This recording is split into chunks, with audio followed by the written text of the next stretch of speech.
identidad. O sea, porque Okay. sí hay muchísimo fraude de identidad. Al final, duplicar documentos o falsificar documentos, pues le encuentran la manera y entonces nosotros en nuestro módulo de KYC, pues le tienes que tomar una foto a la parte frontal y a la parte trasera de tu documento y después tomarte una selfie para que validemos que empate, ¿no? O sea, como la cara del documento con quien está haciendo la solicitud. Yo no creía que con eso es suficiente, pero la realidad que no, o sea, hay muchos documentos falsificados y entonces tienes como que hacer el triple de análisis sobre la información que te están subiendo. Y justo así tenemos aliados con los que estamos conectados para poder hacer ese tipo de análisis. Bienvenidos al podcast de Impulso by Product Latam. Aquí conocerás a las mujeres líderes en tecnología, emprendimiento y liderazgo. En cada episodio exploraremos las historias inspiradoras de expertas que están marcando la diferencia en la industria, compartiendo valiosos insights y consejos prácticos para impulsar tu carrera o negocio. Yo soy Andy Caraza, tu host, y juntos nos sumergiremos en las experiencias transformadoras del mundo de la tecnología y el emprendimiento. Acompáñanos en este podcast y no olvides seguirnos en Instagram, YouTube y participar en nuestros meetups. Encuentra nuestros eventos de networking en Luma y lleva tu conocimiento al siguiente nivel. Ahí nos vemos. Hola a todos, hoy tendremos a Mildred Maldonado en nuestro podcast de Impulso by Product Latam. Ella es una destacada líder en tecnología y productos. Actualmente es Product Director en RappiCard México. Tiene 8 años de experiencia y estudió Ingeniería en Tecnología de la Información en el Tecnológico de Monterrey. Mildred ha demostrado su habilidad excepcional para liderar equipos de tecnología y productos. Su experiencia incluye puestos clave en BBVA México y Rappi, donde fue responsable de lanzar productos innovadores al mercado y liderar proyectos estratégicos, como la conexión de terceros de BBVA, entre muchos otros. Mildred es una ingeniera apasionada por el usuario y su enfoque siempre ha sido fail fast and learn faster, una filosofía que la ha llevado a estar a la vanguardia de la innovación y la educación en su campo. En este episodio hablaremos de su trayectoria y sus aprendizajes, sus fails y sus grandes éxitos. Entonces, quédate a escuchar más, no te lo pierdas. Ay, pues muchísimas gracias, Mildred, por estar aquí conmigo y con nosotros, que pues la gente que nos escucha le encanta hablar de producto y pues qué mayor conocimiento que una empresa tan grande y de Latinoamérica que es Rappi, ¿no? Y específicamente en RappiCard. Entonces, bueno, para empezar, darte la bienvenida y pues que nos cuentes un poquito como de tu trayectoria en RappiCard, en las diferentes MBVA, que sé que estuviste ahí. Cuéntanos un poquito como de tu trayectoria hasta el momento. Ok, pues primero Andy, muchísimas gracias por la invitación también, estoy súper contenta de estar por acá y pues poder compartir con ustedes también un poquito del conocimiento de producto, pues que pueda ayudar como a otros también en estos proyectos. Como bien mencionas, tengo experiencia justo en RappiCard y en BBVA. En ambos estuve inicié como Product Owner en BBVA, trabajando con APIs para terceros, que en su momento la verdad era un proyecto súper relevante porque era cuando todavía el entorno financiero estaba como empapándose de todo lo que tiene que ver con las fintechs, de cómo empezar a trabajar un banco tan grande como lo es BBVA con empresas más pequeñas. Y la verdad es que a través de las APIs pues encontró como esa convergencia, ¿no? Poder escuchar a otras pymes y como otras perspectivas desde la parte financiera súper interesante y tratar de ver cómo poderlo integrar y cómo un banco fuera como este back office de otras empresas. La verdad fue súper interesante. Y en RappiCard ya empecé pues con la posición de Product Manager, he pasado por diferentes squads, estuve trabajando en la parte de onboarding, también pasé por la parte de security, estuve en loans e installments también, entonces la verdad es que pasar por los diferentes equipos me ha ayudado a tener como una perspectiva más como holística de los diferentes productos financieros y ahí pues también he tenido bastantes aprendizajes. Apenas recientemente justo adquirí la posición de Product Director, con la cual pues también estoy súper emocionada y voy a estar llevando la tribu de adquisición que justo se enfoca de cómo adquirir al usuario para que pues se vuelva un cliente de RappiCard. Ok, eso está increíble. ¿Y cómo funciona, o sea, de hecho, ya que nos cuentas un poquito cómo funciona la adquisición de clientes en RappiCard? O sea, sabemos todos que Rappi pues empieza siendo una plataforma para conseguir productos, pero ¿cómo hacen este onboarding? Ok, bueno, para empezar, como bien mencionaba, sí empezamos con Rappi, pero realmente RappiCard es una vertical relativamente independiente de Rappi. Si bien estamos dentro de la aplicación de Rappi también y tienes que pasar como por toda esa parte para poder acceder a los productos financieros, somos una vertical independiente que estamos pues trabajando más para la parte de la tarjeta de crédito.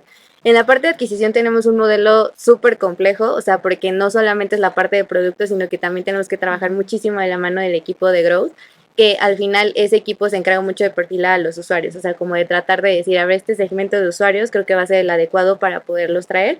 Luego también entra el área de riesgos, porque pues finalmente no puedes darle una tarjeta de crédito a cualquier persona, ¿no? O sea, tienes que hacer una evaluación, tienes que hacer un perfilamiento y también esa tasa de aprobación, pues se involucra mucho el área de riesgos para poder traer clientes buenos que finalmente pues sí sea este segmento que estamos buscando. Y después de eso la parte de producto, pues es obviamente buscar la experiencia pues completa, o sea, que sea como súper smooth para el usuario, que no le pongamos trabas, que tenga como su contrato creado literal en minutos.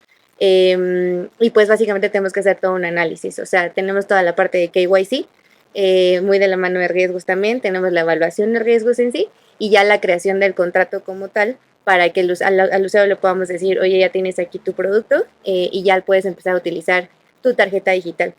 En el onboarding también está la parte de la tarjeta física, la cual también me parece un reto súper interesante que tuvimos, que sí usamos mucho la palanca de la parte de Rappi porque toda esta parte de delivery la pudimos utilizar también en la tarjeta de crédito y podías tener la tarjeta el mismo día. Y eso la neta cuando salimos fue como una experiencia wow, porque literal así como pedías una hamburguesa, tú programabas tu delivery de la tarjeta y te llegaba a tu domicilio en menos de una hora si estabas muy cerca de un hub y ya la podías usar desde ese minuto. O sea, la activabas en ese momento y podías hacer tu primera compra.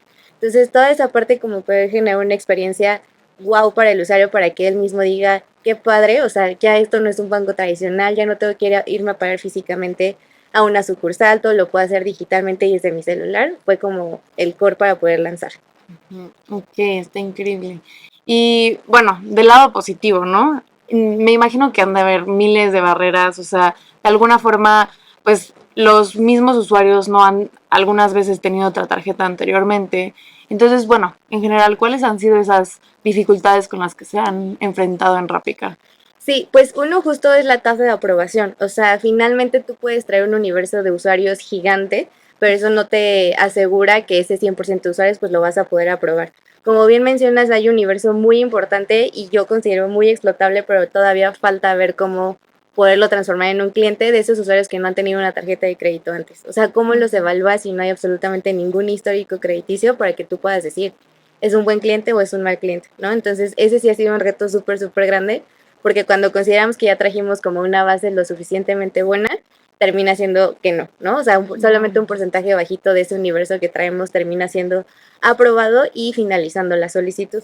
Entonces, sí es un reto bien, bien grande poderte traer al perfil adecuado con pues con las condiciones adecuadas y características, ¿no? Porque uno creería que con cierto nivel de escolaridad, que si tienen empleo, o sea, como las cosas más básicas te van a asegurar que va a ser un buen usuario y la realidad es que no. O sea, hay muchísimos más factores que influyen en si un usuario es bueno o no y seguimos pues todavía puliendo ese modelo para traer cada vez usuarios con mejor calidad. Claro. Oye, y bueno, yo me he dado cuenta que hay fintechs que se encargan, bueno, no sé si ustedes específicamente ahorita me contarás, pero utilizan data súper, o sea, como que no te imaginas que esa data pueda llegar a ser relevante para analizar el riesgo de los clientes potenciales, ¿no? Tanto como ese correo con el que ingresaron puede haber sido utilizado para, no sé, casinos, Pornhub, etcétera, que bueno, al final de cuentas tienen que, pues, perfilar esos clientes y pues medirlos de alguna manera para pues analizar su riesgo. Entonces, ¿cuál ha sido como que algunos de los factores como más importantes al momento de analizar a estas personas fuera de justo la escolaridad y demás? Bueno, para empezar es justo el tema de la identidad, o sea, porque sí hay muchísimo fraude de identidad. Al final, duplicar documentos o falsificar documentos, pues le encuentran la manera y entonces nosotros en nuestro módulo de KYC, pues le tienes que tomar una foto a la parte frontal y a la parte trasera de tu documento y después tomarte una selfie para que validemos que empate, ¿no? O sea, como la cara del documento con quien está haciendo la solicitud. Yo no creería que con eso es suficiente, pero la realidad que no, o sea, hay muchos documentos falsificados y entonces tienes como que hacer el triple de análisis sobre la información que te están subiendo. Y justo así tenemos aliados con los que estamos conectados para poder hacer ese tipo de análisis, porque como bien mencionas, pues hay fintechs que ya desarrollaron modelos mucho más probados, que están como súper enfocados específicamente en uno de los pasos de todo el onboarding que nosotros tenemos, y sí solemos hacer ese tipo de alianzas, o sea, encontrar como a ese aliado clave que nos va a ayudar a minorar los riesgos o a minorar el fraude que tenemos. Entonces sí tenemos como también esas alianzas. Y de cosas que hemos encontrado, pues te digo, una cosa es el robo de identidad, que en un inicio pues un poquito había goles por ahí, pero lo fuimos mejorando muy rápido. Otro dato importante, pues la verdad es que sí es del buró, o sea, inevitablemente el buró sí nos da muchísima visibilidad de cómo está el usuario. El INE también tenemos una conexión con ellos para poder hacer esa validación de los datos del usuario. Y adicional a eso, pues dentro del modelo de riesgos, la verdad es que han intentado meter muchos parámetros, han jugado como con diferentes combinaciones para poder mejorar esa aprobación. Estoy pensando qué parámetro clave, la verdad. Ahorita no lo tengo tan presente, solo sé que sí se han jugado como de formas distintas con los parámetros de las características del usuario para poder mejorar la aprobación. Pero inevitablemente el que más siempre termina moviendo es el buró. Ok, sí, 100%.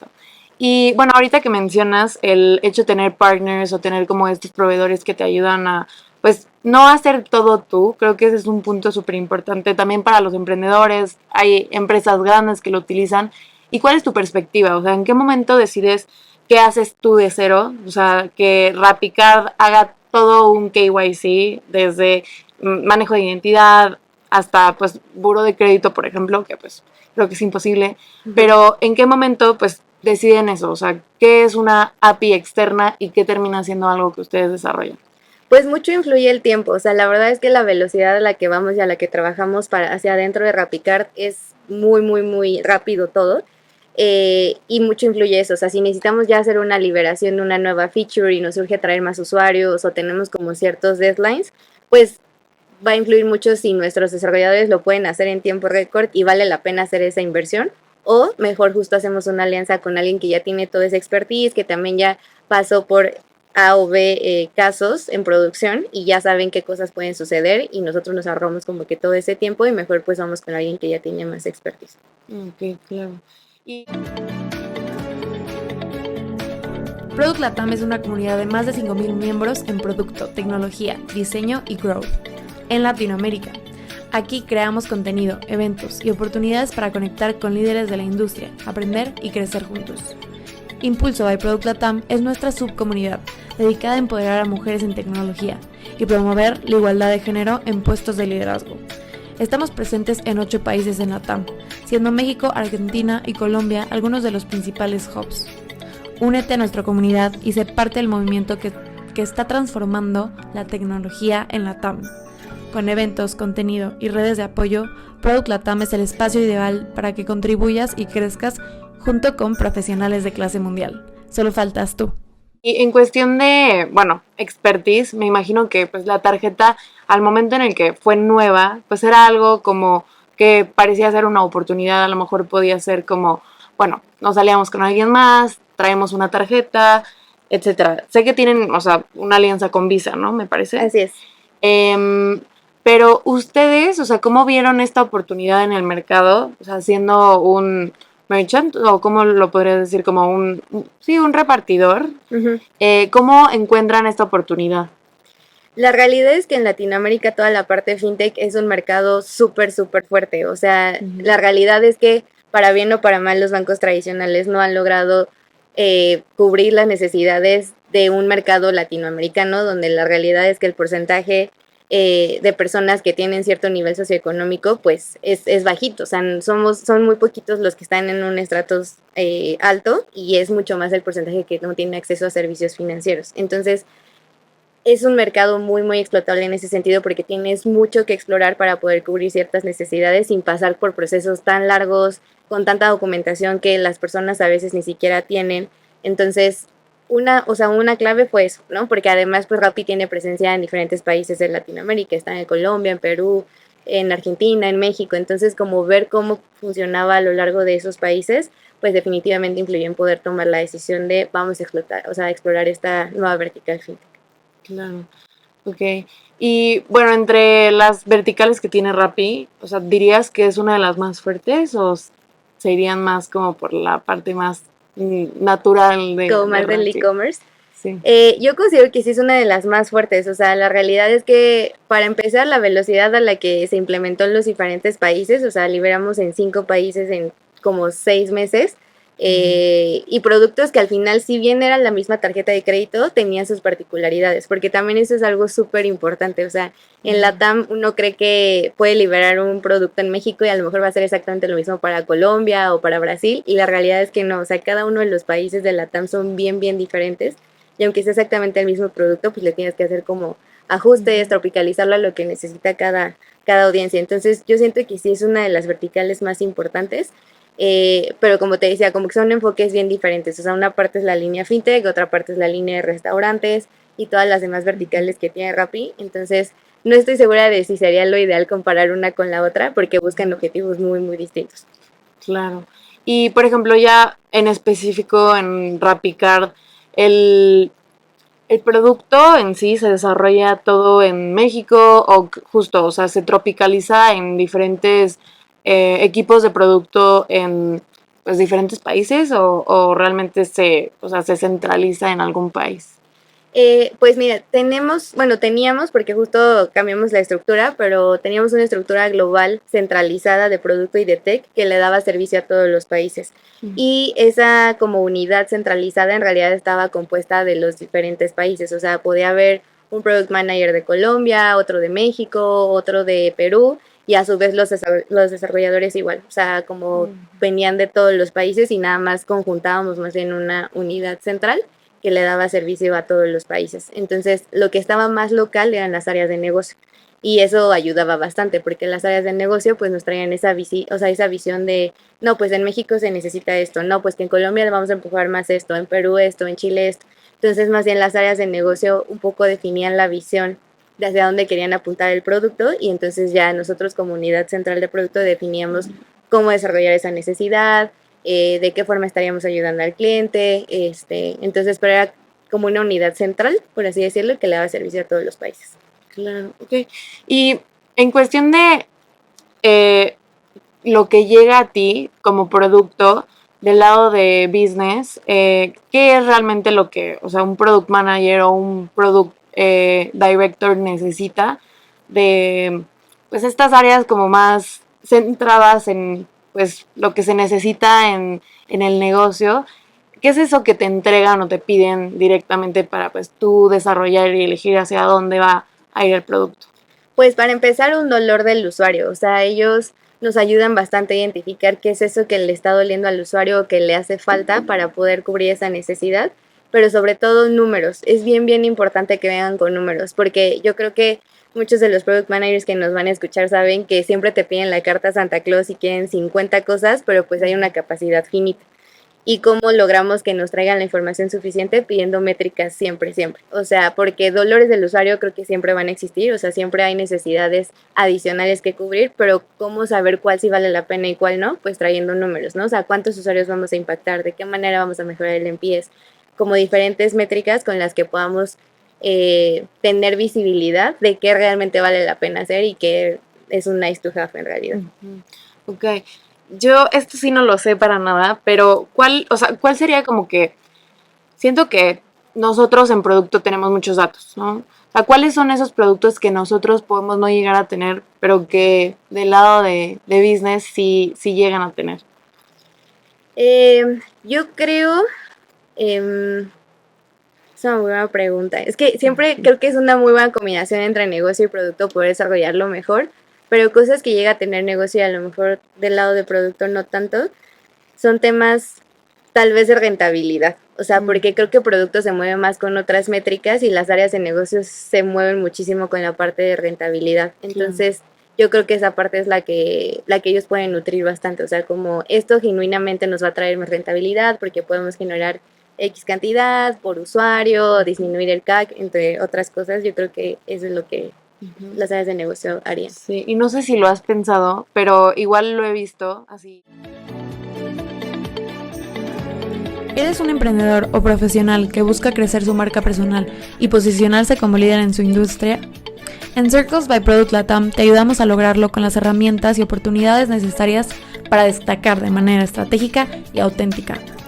Circles es una subcomunidad diseñada para potenciar tu marca personal, ayudándote a crear contenido impactante y optimizarlo con inteligencia artificial. Aquí aprenderás a estructurar tus pilares de contenido y usar la tecnología de vanguardia para maximizar tu alcance. Como miembro de Circles podrás participar como panelista en eventos de la comunidad de Product Latam o ser invitado a alguno de nuestros podcasts. Obtendrás oportunidades de compartir tu experiencia y ganar visibilidad en la industria. Te enseñamos a utilizar herramientas de tecnología avanzadas para optimizar tu contenido, automatizar tu distribución y ahorrar tiempo, manteniendo siempre tu estilo y experiencia como puntos clave. Conectarás con mentores especializados que te brindarán seguimiento personalizado para ayudarte a alcanzar tus metas mientras integras una red de contactos que impulsa tu crecimiento. Únete a Circles y aprovecha las oportunidades de visibilidad, mentoría y optimización de contenido para transformar tu marca personal y destacarte como líder en tu sector. Y en donde pues he trabajado y lo he visto directamente, pero no sé si tú en tu día a día como que generas algún equilibrio entre, bueno, las necesidades del usuario que tal vez no te traen un revenue directamente, pero pues sí es un nice to have para el usuario que llega a generar alguna diferencia. ¿Cómo se hace ese equilibrio? Justo, o sea, esa es creo que de las chamas principales del PM, muy, Sí. muy cañón, porque tal cual, o sea, un área de negocio te va a venir a decir, no, es que eso es lo que más revenue nos va a traer, lo tienes que priorizar sí o sí, ¿no? Y tú como producto tienes que tener como esa sensibilidad hacia el usuario de decir, no, a ver, basta, o sea, no le podemos seguir ofreciendo y vendiendo tantas cosas en un mismo lapso de tiempo, ¿no? O sea, tenemos que hacer un balance entre hacerlo sentir bien, hacerlo sentir cómodo y justo cubrir ese como nice to have que al usuario lo va a sentir como más tranquilo, no nos va a traer necesariamente el mejor revenue, pero le vas a dar como esa paz de, oye, se están preocupando por mí, ¿no? Y adicional lo juntas como con esa parte de revenue para pues hacer una balanza, pero eso sí es súper, súper core de un PM, o sea, poder balancear eso y no decir que sí a todo lo que es revenue nada más es súper importante. Sí. ¿Y qué tal del otro extremo? No sé, digamos, 1000 dashboards, un buen de información, no sé, la oportunidad de, no sé, tener muchísimos puntos. No sé realmente cómo, o sea, tal cual en la tarjeta, como que podríamos llegar al extremo de, pues, saciar todas las necesidades del usuario sin pensar tanto en revenue. Pero, pues, ¿cómo se vería como que ese otro extremo? Ahí, por ejemplo, creo que entra el área de CX, ¿no? O sea, o sea, que son como la voz del usuario y justo ellos siempre te van a decir, no, es que eso es lo más importante porque se están quejando y cuando lo transformas en números son 20 usuarios quejándose de N que Claro. tienes, ¿no? Y tú como, si realmente es un dolor o es un dolor para ustedes como CX porque los están contactando, que no lo hago menos, o sea, definitivamente ayudar al área de CX también es muy importante, pero como bajo ese supuesto de irse al otro extremo de solo el usuario y nada de revenue, creo que es justo esa parte, o sea, cuando entra la parte de CX y como ejerce esa presión de no, tenemos que solucionar esto porque los usuarios se están quejando, y luego indagas más y te das cuenta de que no necesariamente, ¿sabes? O sea, el pain viene de otro lado que en cadenita termina, o sea, haciendo esa contactación, pero no es el pain que están identificando del lado de CX, sino es como un análisis adicional y sí puedes caer en eso también, o sea, un área que llega y te abruma y te dice, no, todo esto le debe al usuario y estas 50 cosas las tienes que solucionar y dices, o sea, sí, pero no todas son tan relevantes, ¿no? Y además justo hay que hacer ese balance también con el revenue, no podemos hacer todo nada más para aliviar dolores del usuario, si eso nos va a llevar el mismo tiempo o el 80% del tiempo que podríamos ocupar en hacer cosas también de revenue, o sea, también hay que encontrar ese balance. Sí, sí, claro. No, y hablando como de, pues, esas funcionalidades y, pues, lo que necesita el usuario o lo que llegan de necesidades, pues igual pienso que hay diferentes personas, ¿no? Hay diferentes perfiles, tienes usuarios que pueden ser totalmente diferentes. Entonces, quiero que me cuentes un poquito sobre cómo se experimenta en Rapicard.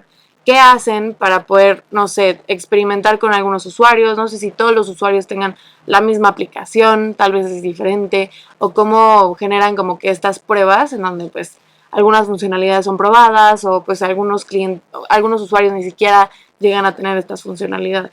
Ok, sí, justo sí se utiliza muchísimo la experimentación. La verdad es que es una herramienta muy, muy importante en nuestro caso para el área de growth y también ya la estamos empezando a incluir en el área de producto. una de las cosas con las que más llega a experimentar Grow es justo con las comms, o sea, toda la comunicación que se manda, literal, el mismo mensajito que tiene el objetivo, no sé, de colocar un préstamo, lo mandan con 3 copies distintos, o sea, con segmentos controlados, justo para ver cuál convirtió mejor y cuál nos trae como pues mejor colocación de los productos, ¿no? Entonces, desde cosas tan sencillas como lo es una comunicación, hasta modificaciones en pantallas. En la parte de onboarding justo también ya se hizo un A/B testing en la forma en que se le muestra la pantalla donde el usuario selecciona su línea de crédito. Entonces a un usuario se le muestra de una manera, a otro usuario se le muestra de otra manera y justo tratamos de ver cuál convierte mejor, cuál le queda más clara al usuario. Entonces definitivamente es súper importante para que tú puedas moldear pues todo tu user journey de una forma como mucha más clara para el usuario, pero que también para ti traiga pues mucha mejor conversión. Ok, y en casos así más extremos de esta persona nunca vio esta funcionalidad, ¿llega a pasar o cómo lo han manejado? Sí, aunque fíjate que ese creo que no quedaría tal cual en A/B testing, pero hay productos que solo están disponibles para ciertos usuarios, como justo los préstamos o como algunas, tenemos una funcionalidad que se llama saldo diferido, que es justo cuando vas a pagar tu tarjeta, te damos la oportunidad de que lo puedas diferir. Si es que en ese momento a lo mejor no tienes suficiente capital para pagar tu deuda total, entonces te damos la oportunidad de diferir esa deuda y que la veas pagando mensualmente. Pero no todos los usuarios son candidatos a ello. También viene un análisis pues del perfil del usuario. O sea, lo mismo que hablábamos del onboarding, pero ahora como ya en esta nueva fase del proceso del usuario, es decir, a estos sí les podemos ofrecer este producto, a estos no. Y si llega a pasar que como que pues entre ellos mismos hablan, hemos visto que forman comunidades entre los mismos usuarios y se preguntan como, oigan, ¿ya vieron esta nueva funcionalidad? Y entonces empiezan a hacer ruido y si hay contactación, o sea, por ejemplo, para el préstamo o para el saldo diferido es como, oye, ¿por qué yo no tengo acceso a ese saldo diferido y quiero diferir mi deuda? Y es como, es que tú no eres candidato para ese producto, ¿no? Y se llega a impactar también en eso, pero nos ayuda a ver también qué tanto apetito hay por parte de los usuarios conforme vamos lanzando nuevas funcionalidades. Y sabes que es bien interesante, o sea, creo que el producto financiero es uno de los más complejos porque tienes que tener muchísimo contacto con data scientists, ¿no? Entonces, o sea, justo, el diferir y quién es apto para pues, poder diferir sus pagos y no sé, como que hay muchas variables que ni siquiera es un producto digital, ¿no? Es un producto financiero que pues puede ser utilizado en la plataforma. Entonces, ¿cómo tú trabajas con data science y pues cómo funciona esa interacción para generar estos productos financieros? Es súper relevante, o sea, desde la definición del producto necesitas esos números sí o sí, porque para poder construirlo, definirlo, cómo quieres mostrar las pantallas, tienes que saber qué número quieres mover, ¿no? Entonces, el principio es decir, a ver, llegó esta necesidad, ayúdame a analizar estos números, cuántos usuarios vamos a mover, cuántas compras vamos a traer, cómo le estamos pegando al CAC. Todas esas métricas, desde siquiera antes de construir el producto, vamos súper de la mano con los data scientists. Y una vez ya lanzado, o sea, post lanzamiento, también es todo ese seguimiento, o sea, monitorear, interpretar esa información, como si se movió el número que queríamos que se moviera o no se movió. Si no se movió, ¿por qué no se movió? Y es entrar como muchísimo más al detalle de en qué parte no está funcionando, cuáles son las hipótesis alrededor de esa data que estamos viendo. Entonces, sí es literal como otra de tus como patitas como product manager, toda la parte de data scientist. Ya, y un poquito más a fondo, o sea, ¿cuáles son algunos productos que han desarrollado en RappiCard para, pues, sí, justo, o sea, que involucren a los data scientists? Pues mira, en el onboarding definitivamente va muy de la mano toda la parte de data, el modelo de riesgos. O sea, poderlo modificar ese algoritmo, poder ver cómo impacta al usuario, ahí ha sido bien relevante poder analizar qué datos sí funcionan, qué datos no funcionan, cómo le impactamos a todo el journey del onboarding.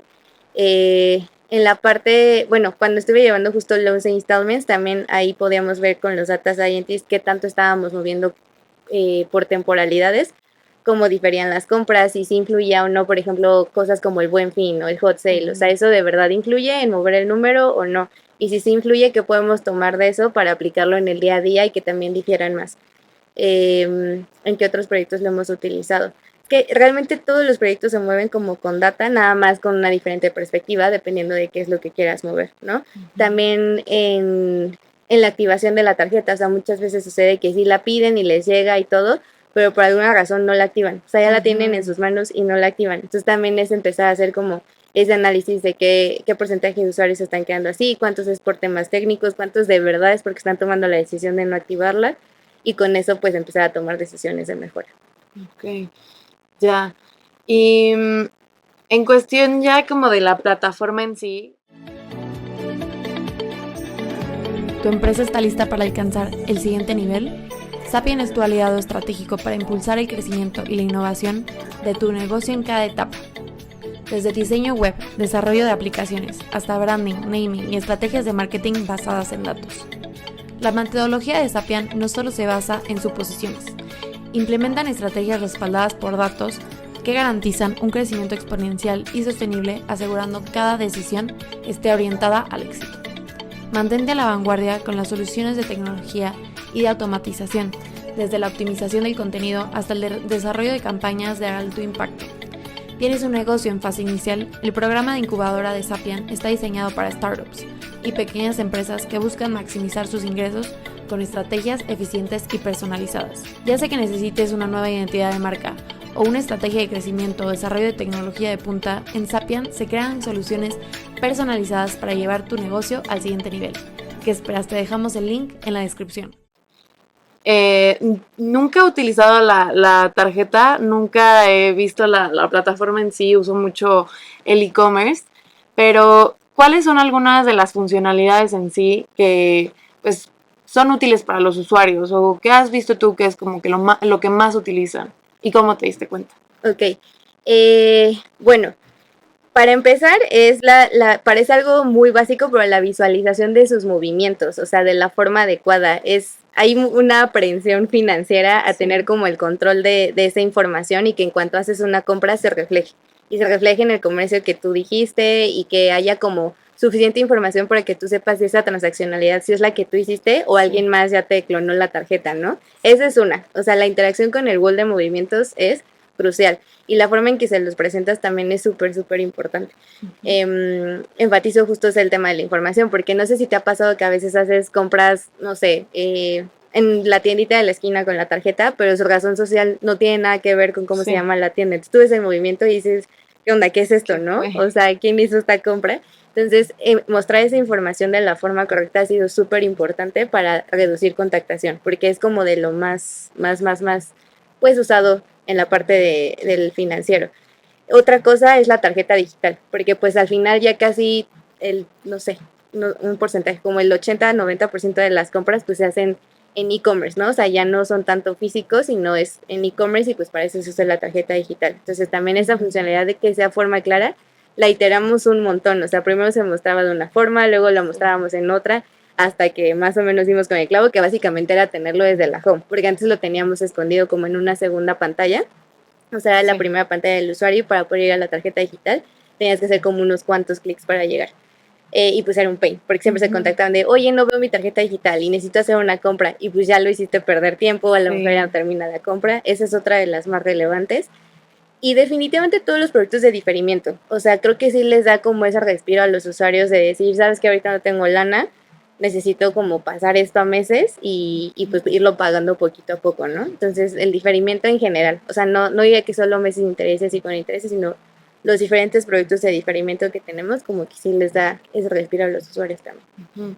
Oye, y eso de la iteración de la tarjeta digital se me hace súper interesante.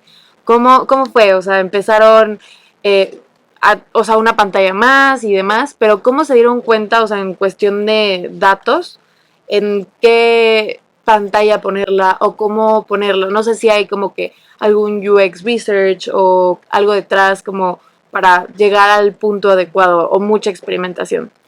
Pues fue como un conjunto de todo, o sea, definitivamente sí data para entender dónde se estaba cayendo y cuál era el principal punto de contacto del usuario, ¿no? O sea, como por qué se están quejando, no, pues porque no encuentran la tarjeta digital, estaba siempre en el top. Bueno, vamos a resolver ese problema. Luego, conversaciones con los usuarios, o sea, CX al final pues es esa cara directa con el cliente que recibe las quejas así en sus palabras, y entonces como interpretar esa información también. Un user research definitivamente, o sea, como ya controlado con un segmento de usuarios y tratar de recabar información de ahí también. Y pues con UX, iterar, obviamente también hacer benchmarking de cómo lo están haciendo pues en el mercado, ver qué funciona mejor. y lo fuimos justo viendo pues con la contactación, ¿no? O sea, entre menos se fueron contactando diciendo, oye, ¿dónde está mi tarjeta digital porque no puedo hacer mis compras? Definitivamente vimos que pues lo estábamos haciendo mejor. Entonces, fue un conjunto de todo. Ya, me encanta porque es como, en teoría, ya sabes, escuchas podcasts y así, es como la North Star, así como, esa es la métrica súper importante que es a la que queremos, o sea, cambiar de alguna forma, o subir o bajar, pero justo como, a ver, que si nos dejan de llamar para, pues, buscar la tarjeta digital, bueno, ahí ya logramos nuestro cometido, ¿no? Está súper interesante. ¿Qué otras métricas son como que así súper importantes? Me imagino que pues, la retención del usuario, algunas otras métricas que se te ocurran a ti. Pues mira, en los inicios nos movíamos un montón por el NPS, o sea, parecía mentira, pero lo más crucial era colocarnos bien, o sea, que la gente hablara bien de Rapicard, que la recomendara, que se hiciera como boca a boca de, oye, ya viste esta nueva tarjeta de crédito, tiene estos beneficios, ve y sácala, yo te paso mi como código de referido, o sea, de inicio fue el NPS, moverlo a 80% mínimo. O sea, le tenemos que apuntar al 80. Y empezamos, la neta, con un NPS como de, o sea, diferente en los países, pero creo que llegamos hasta 60. O sea, llegamos a tener un NPS 60 que es malísimo. Sí. Entonces, o sea, agarrar todas las palancas y todos los esfuerzos para mover ese número y estar bien con los clientes, porque eso era lo que nos importaba al principio, o sea, estar bien con ellos para que a partir de eso pudiéramos pues empezar a generar nuevas features y más valor, ¿no? Porque si ni siquiera los tienes contentos desde el lanzamiento, pues cómo les vas a generar más valor si ni siquiera has como atacado el dolor principal. Entonces, una es el NPS, sí o sí. Otra, pues obviamente es el tema de rentabilidad. Necesitas ver cómo hacer cada vez más a un usuario rentable para la empresa sin, justo lo que mencionábamos hace rato, sin como atascarlo de tantas promociones o de compra esto y ahora adquiere este nuevo producto, ¿no? O sea, es como justo ese balance entre vamos a ser rentables, pero cuidando el NPS y también como que cuidando esta como salud del usuario.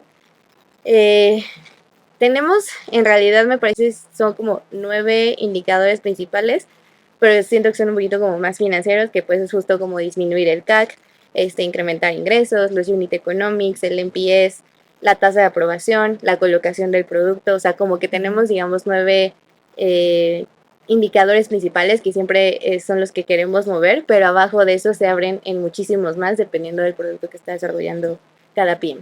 Ok, y bueno, justo como regresando un poquito a el vínculo que tiene business con los PMs o en general con producto, siento que la data financiera llega a ser un poquito pues difusa o difícil de encontrar o difícil de pedir. ¿Cómo funciona para ustedes, que pues una empresa más grande y que pues siento que he trabajado en muchas startups y esto llega a ser complicado, que pues la rentabilidad de un usuario o la rentabilidad de algún grupo de usuario o cómo ves estos números, cómo los pides, cómo tienes acceso a y los puedes medir para poder decir vamos por buen camino en cuestión de rentabilidad? Pues mira, hay un área de finanzas justo dedicado a generar este resultado de cómo vamos en cada uno de los números y la verdad es que son súper buena onda, o sea, no es como la típica área de finanzas de los bancos que tienes que escalar no sé cuántos niveles para acceder a esa información. O sea, ellos son súper abiertos y lo que me encanta es que además están como muy disponibles a explicarte. O sea, sí usan los términos financieros, pero no se quedan como, y el CAC, y el no sé qué, Unit Economics, o sea, y que justo te abrumas y dices, no sé de qué me están hablando. Ellos son súper abiertos en capacitar y de hecho cuando tú te acercas como a preguntar, oye, ¿qué significa este número? Si es positivo, si es negativo, ¿qué tan bien mal vamos?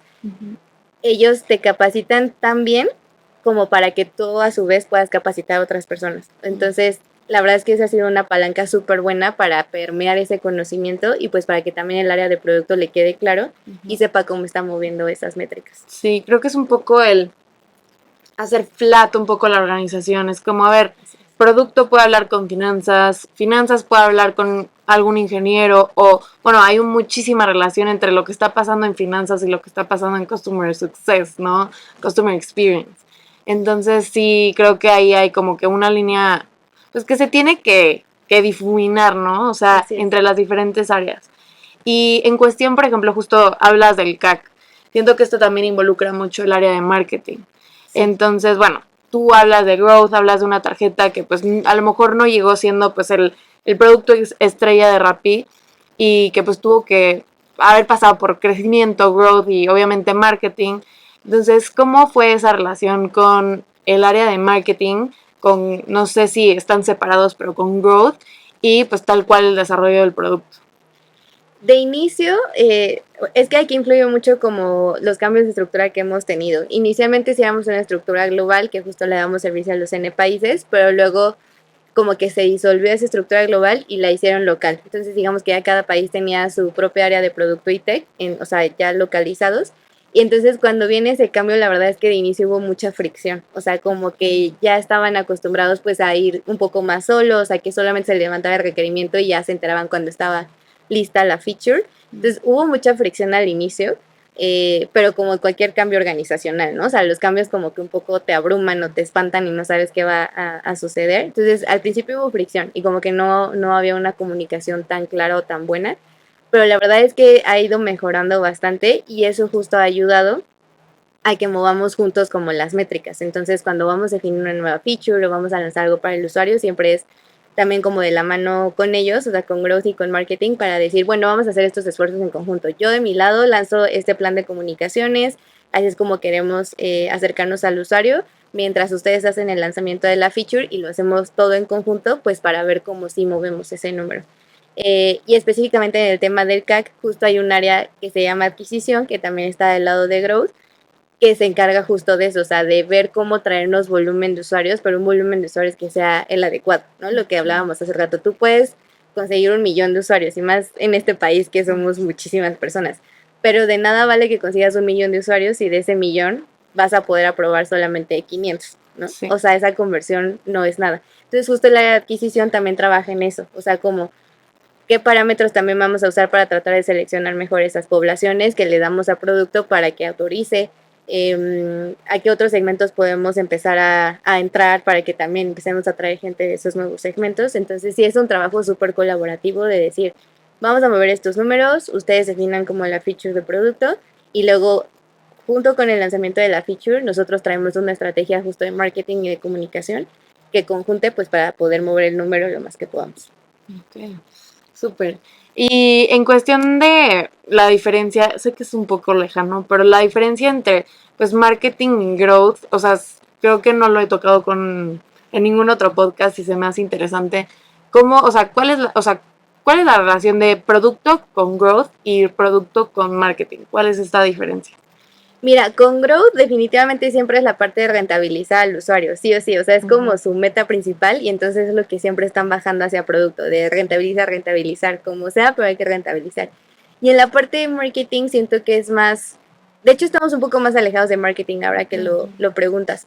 No hacemos proyectos tan en conjunto, sino más bien como que ellos diseñan toda la estrategia, se enteran obviamente de los productos que ya tenemos en el mercado y ya ellos van y hacen como todo su plan de marketing y se acercan al usuario, buscan los diferentes canales donde quieren comunicar los lanzamientos, pero no trabajamos tan de la mano con marketing. O sea, como que ellos van un poquito más solos, nada más teniendo noción de que ya se lanzó a producción, y con quien sí estamos muy de la mano es con Growth. O sea, por ejemplo, ahí sí hay una diferencia grande.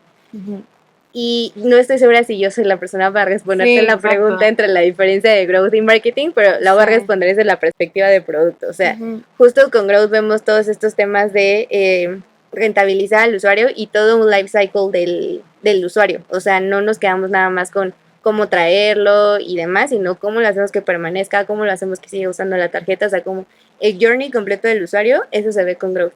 Y con marketing, lo que te decía, o sea, de hecho casi no tenemos como esa comunicación, sino más bien nos enseñan, o sea, sí hay una sesión donde ellos enseñan qué estrategias están realizando, pero o sea, no definimos planes tan de la mano. Ok, sí, está perfecto.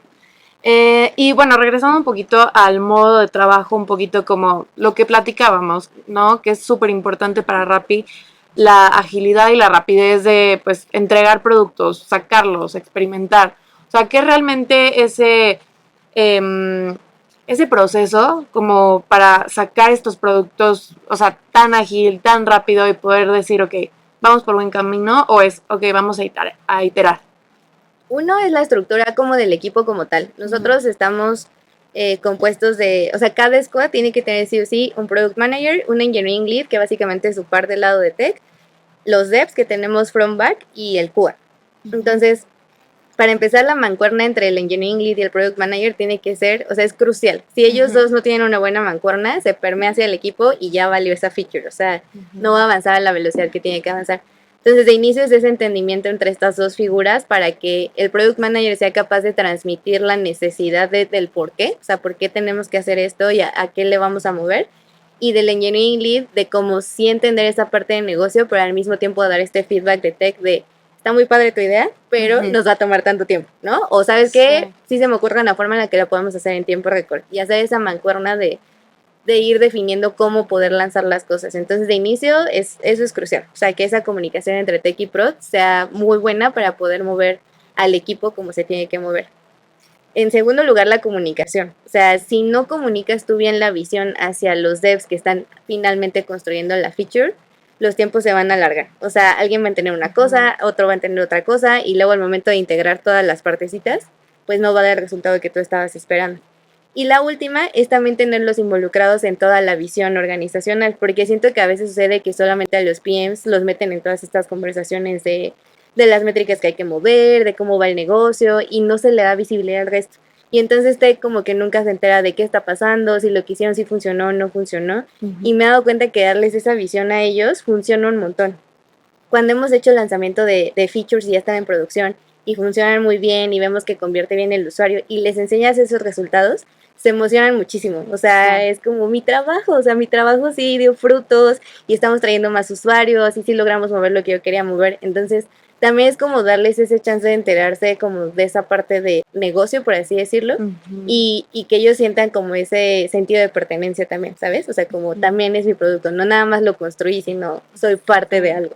Sí, no, me imagino que debe ser increíble. O sea, haberlo desarrollado código por código, o sea, estar ahí en el momento en el que, bueno, era una partecita y englobado con todo, pues termina siendo como un producto completo que pues convive con el usuario y eso al final de cuentas trae un feedback, ¿no? Que son estos números pues de uso, de pues retención, etcétera, ¿no? Exacto.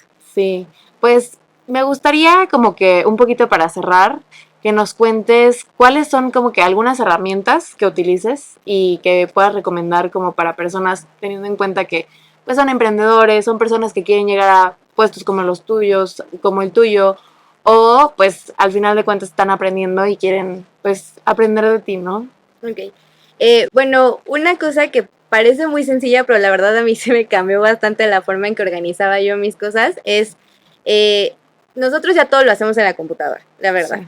Y a veces siento que hace falta tener algo tangible porque como que también cambia tu mindset, como que de repente respiras del monitor y volteas y dices, una libreta, un algo, ¿no? Entonces, uno de los tips que yo daría es que sí o sí tengan una libreta. Y lo que yo suelo hacer literalmente es hacer como o sea, checkbox, listas de checkbox. Y tal cual les pongo el cuadrito así de esto lo tengo que hacer, esto lo tengo que hacer, y lo dejo en blanco hasta que lo haya cumplido.